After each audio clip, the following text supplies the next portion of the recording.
कसरी कम्प्लिट भएको छ UI डिजाइनहरु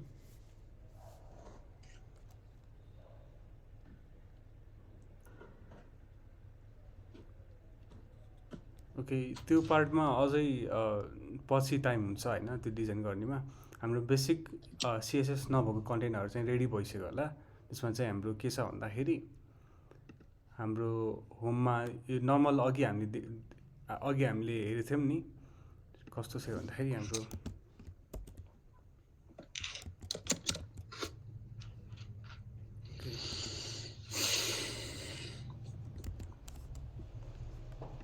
हाम्रो यति कन्टेन्टहरु रेडी छ है अहिले सो यति भए पनि अहिले चाहिँ चल्छ पछि CSS एप डिजाइन गर्दा भयो सो म चाहिँ यही UI मा चल्छ यता सो अघिको चाहिँ हैन यो मैले लोगो हाल्न लाएको थिएँ सो म अहिले चाहिँ त्यो कम्प्लिट गर्छु मैले यता लिंकहरु पठाएको छु है यो रहेछ हाम्रो लाइब्रेरी इन्स्टल भएको मिस्टेक रहेछ अहिलेको अहिले रहेछ यो लिंकहरु हामीले इन्स्टल गर्नु पर्यो हैन फर्स्टमा सो इन्स्टल भइसकेपछि तपाईकोमा यो यस्तै खालको प्याकेज एडेड खालको एउटा के आउँछ मेरोमा पहिलेकै छ सो अपडेटेड भन्नु आएको छ सो यो भयो त्यसपछि हामी के गर्छौं भन्दाखेरि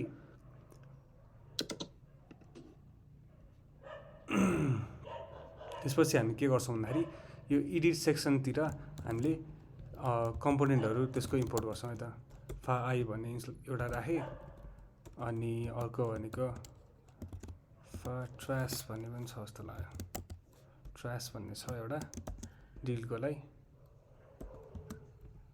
ओके अनि अपडेटको लागि के छ त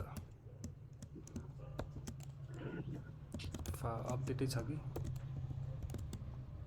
अपडेट छैन रहेछ सो फालाई चाहिँ के छ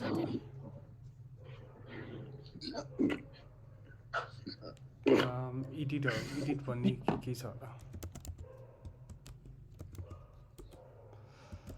एडिट भन्ने छ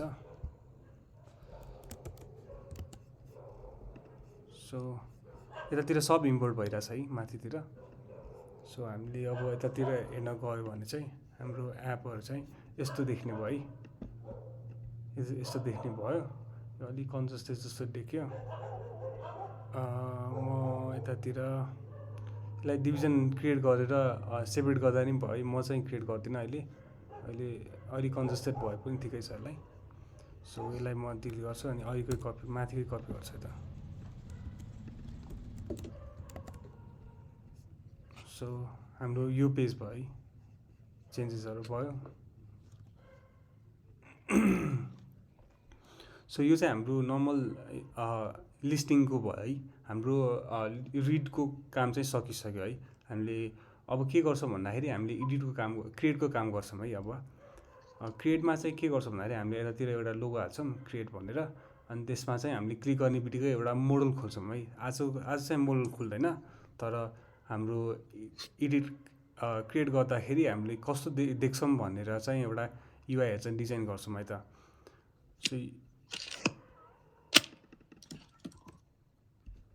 सो युआई को डिजाइनमा चाहिँ मैले लास्ट तिर चाहिँ यो टेबल पछि चाहिँ एउटा अहिले मोडल जस्तै हैन एउटा बेसिक फर्म एउटा डिजाइन गरौँ न सो यतातिर एउटा मोडलको लागि एउटा बेसिक फर्महरु डिजाइन गरौँ है त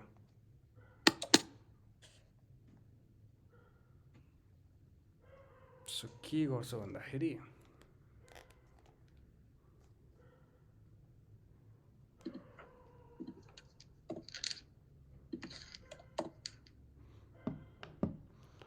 सो मैले चाहिँ के गर्नु पर्यो भन्दाखेरि एउटा डिभिजन क्रिएट गरौँ यसलाई चाहिँ के भन्नु भन्दाखेरि क्लास नेम राखौं अनि मोडल भनौं है त मोडल भनौं अनि डिभिजन पनि क्रिएट गरौँ एउटा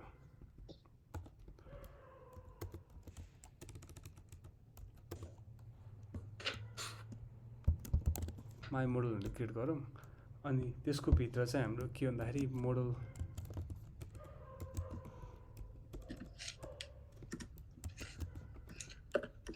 डिभिजन भयो अनि त्यसपछि त्यो मोडललाई क्लोज गर्ने एउटा आइकन पनि बनाउनु पर्ने हुन्छ है सो हामीले त्यसको लागि चाहिँ एउटा स्प्यान राखेर एउटा एक्स आइकन राखौँ न क्लोजको लागि अनि यसको क्लास नेम चाहिँ के राख्छौँ भन्दाखेरि क्लोज भनेर राखिदिन्छौँ है सो तपाईँहरूले मोडल भनेको बुझ्नु त पर्छ नि मोडल भनेको के हो भनेर मोडल स्पेलिङ मिस्टेक रहेछ मोडल भनेको सो पपअप आउने एउटा बक्स हुन्छ नि हाम्रो सो लगइन गर्दाखेरि क्लिक गर्दाखेरि पपअप हुन्छ नि त्यसलाई चाहिँ हामी मोडल भन्छौँ है सो त्यो डिजाइन चाहिँ हामीले गर्न लागेको हो तर अहिले चाहिँ हाम्रो पपअप चाहिँ हुँदैन पहिले सीएसएस कपी गरिसकेपछि चाहिँ हुन्छ तर त्यस्तो फ्लोहरू चाहिँ रेडी हुँदैन है सो हाम्रो अहिले चाहिँ हाम्रो मेन एम भनेको चाहिँ हाम्रो युआईको कम्पोनेन्टहरू मात्रै हो त्यो एनिमेसनहरू पपअपहरू चाहिँ हामी अहिले हेर्दैनौँ अनि मेन डिजाइनहरूको मात्र कुराहरू गर्छौँ है युआई डिजाइनहरूको मात्र कुरा गर्छौँ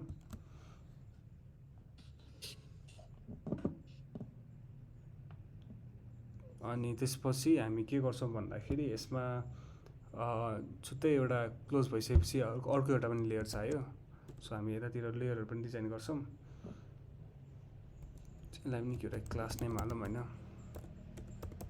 इनर भनेर त्यसपछि हामीले यतातिर के गर्नु पर्यो भन्दाखेरि भित्रतिर त हाम्रो फर्मै हुन्छ नि है सो फर्म क्रिएट गर्छौँ है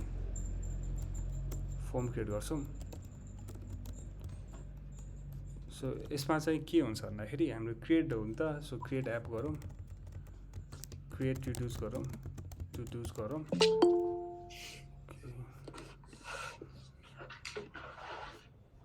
सो क्रिएट टुटुज गरौँ अनि त्यसपछि हामीले के गर्न सक्छौँ भन्दाखेरि एउटा लेबल हालौँ जसमा चाहिँ हाम्रो टेक्स्टहरू चाहिँ क्रिएट टु डु भनेर आओस् अगाडितिर होइन अनि त्यसको तल चाहिँ हामीले एउटा बटन एउटा टेक्स्ट फिल्डहरू राख्छौँ है इनपुट फिल्डहरू राख्छौँ है सो इनपुट फिल्डहरू राख्यौँ सो इनपुटको एउटा क्लास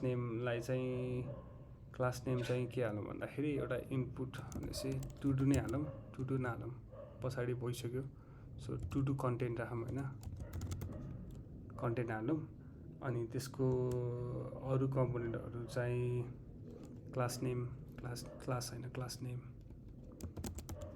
टु डु कम्पोनेन्ट हालौँ अहिले यति नै गरौँ अनि त्यसपछि अरू भनेको चाहिँ लेबल भयो सो लेबलमा चाहिँ अझै स्टेटस भनेर अघि हामीले स्टेटस पनि हालेको थियौँ सो स्टेटसको पनि हालौँ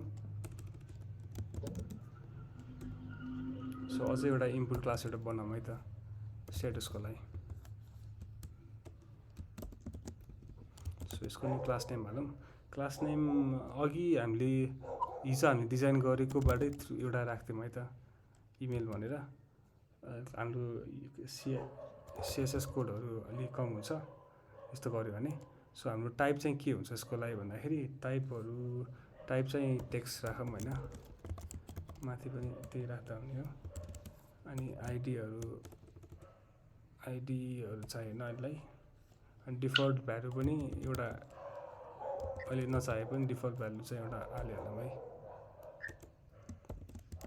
सो यो भयो सो हाम्रो अहिले कस्तो देखिरहेछ भन्दाखेरि हाम्रो पपअप यस्तोमा देखिरहेछ है हाम्रो क्रस आइकन छ क्रिएट टु डु छ अनि यो छ अनि स्टेटस छ अनि हामीले एउटा छुटाएको भनेको चाहिँ एउटा बटन छुटाएको छौँ है हामीले सो बटन पनि हालिहालौँ है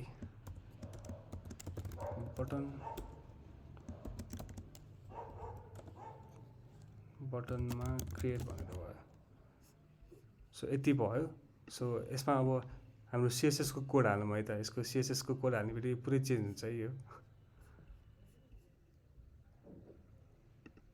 एप द सिएसएस भित्र हामीले सिएसएस को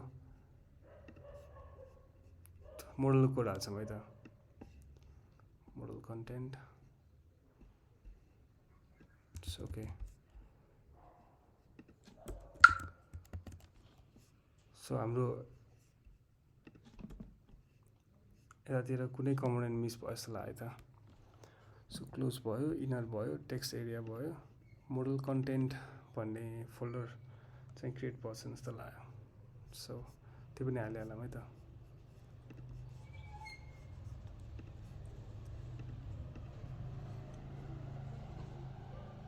सो यतातिर क्लास नेम गरौँ अनि यसलाई मोडल कन्टेन्ट भनेर हालौँ है त। सो हाम्रो यो चाहिँ होभर हुन थाल्यो है माथितिर, यो पनि भइरहेछ, होभर पनि भइरहेछ, सबै कुराहरू होभर हुन थाल्यो है माथितिर।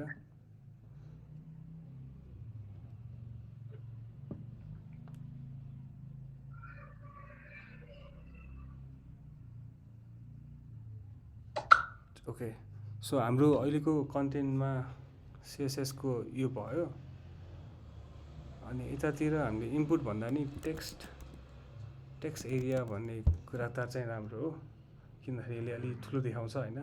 यो भनेको कस्तो भन्दाखेरि अहिले टेक्स्ट एरिया भएपछि हाम्रो कन्टेन्ट अलि ठुलो देखिन्छ है, यस्तो देखिन्छ है। सो यो भयो। अनि त्यसपछि हाम्रो UI को कम्पोनेन्टमा अलि मिस्टेक भयो जस्तो लाग्यो है।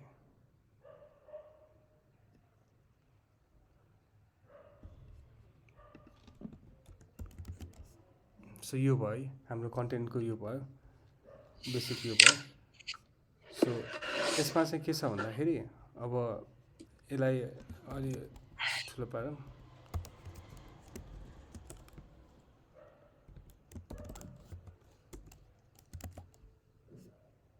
ओके, क्रिएट टु डु भयो, यो भयो, स्ट्याटस पनि भयो।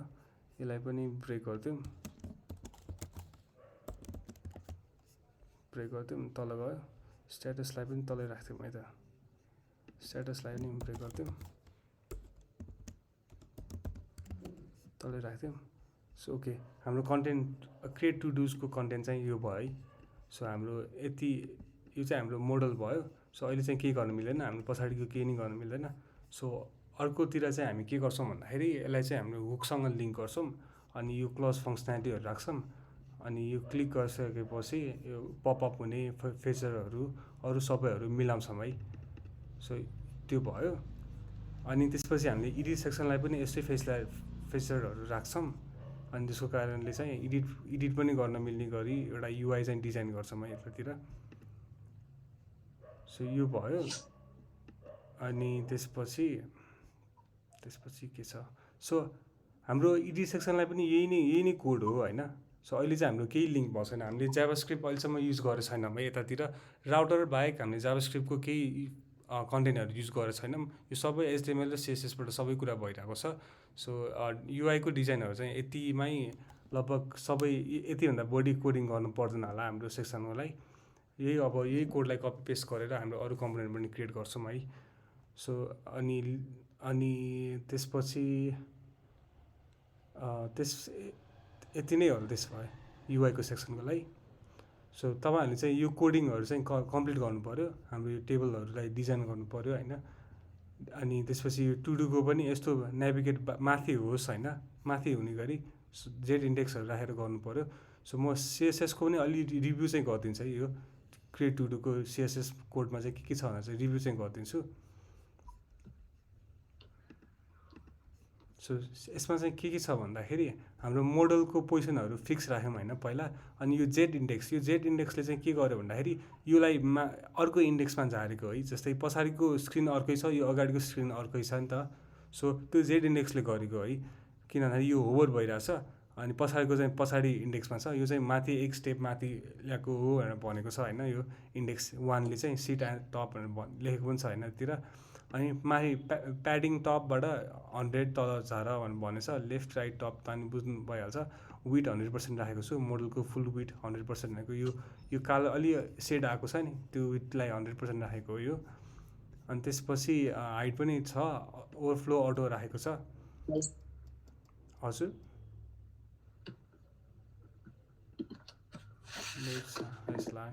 ओके। सो अनि ब्याकग्राउन्ड कलर चाहिँ हामीले अलि मिलाएको छैन, दुईवटा ब्याकग्राउन्ड कलर राखेको छौँ। यो चाहिँ अलि एउटामा राख्नु पर्ने थियो, यो दुईवटा छ अहिले।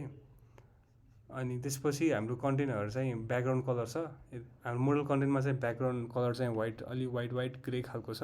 मार्जिन, प्याडिङ, बोर्डर, विड्थ भइहाल्यो। यो त बेसिक कमान्डहरू भइहाल्यो। अनि टेक्स्ट एरियाको पनि कोडिङहरू राखेको छ हामीले। टेक्स्ट एरियामा चाहिँ हामीले साइजहरू मात्र कन्ट्रोल गर्छौँ, अनि बोर्डरहरू कन्ट्रोल गर्छौँ, अनि कलरहरू कन्ट्रोल गर्छौँ। यो सजिलै छ होइन। हेर्दाखेरि रिसाइजिङ भनेको रिसाइज गर्न मिल्छ कि मिल्दैन भनेर राखेको छौँ होइन। अनि अरू कन्टेन्टहरू त लगभग सेमै छ है, पुरानै कन्टेन्ट जस्तै छ। टेक्स्ट एलाइन, प्याडिङहरू भयो, अनि क्लोजको पनि कलरहरू भयो, अनि साइजेसहरूको मात्र कुरा छ। फ्लोट साइजिङ, हाम्रो साइजिङहरू, कलरहरू, साइजेस कुनतिर फ्लोट गर्ने खालको मात्र कुराहरू छ है। सो अनि क्लोजको नि होभर गर्दाखेरि चेन्जेस हुन्छ है। अनि यो कर्सर पोइन्टर भनेको चाहिँ के छ भन्दाखेरि, जस्तै हाम्रो यो टेक्स्टतिर गर्दाखेरि हाम्रो यो कर्सरको चेन्ज भइरहेछ है। यता हेर्नु है, यो टेक्स्ट चेन्ज भइरहेछ नि, यो चाहिँ टेक्स्टको डिफल्ट कर्सर हो कि। यतातिर आई भनेर आएको छ नि यतातिर। सो यो कुराहरू पनि कन्ट्रोल गर्न मिल्छ है सिएसएसबाट। सो हामी यतातिर गयो भने के हुन्छ भने पोइन्टर आउँछ कि, हातको अर्को साइन आयो नि पोइन्टर। सो यो चाहिँ हामीले कन्ट्रोल गरेको हो यताबाट। सो हामीले यतातिर पोइन्टर राखेको छ नि त, यो अर्को चेन्ज गऱ्यो भने अर्को हुन्छ है यतातिर। सो प्रब्लली टेक्स्ट पनि छ होला। सो हामी टेक्स्ट राख्यो भने यतातिर टेक्स्टको साइन आउने भयो। सो प्रब्लली यस्तै चेन्ज गर्न मिल्छ है यतातिर। सो यति नै भयो सिएसएसको कुराहरू। सो यतिमा चाहिँ तपाईँहरूलाई केही क्वेसनहरू छ, क्वेरीहरू छ भने चाहिँ सोद्धा हुन्छ है।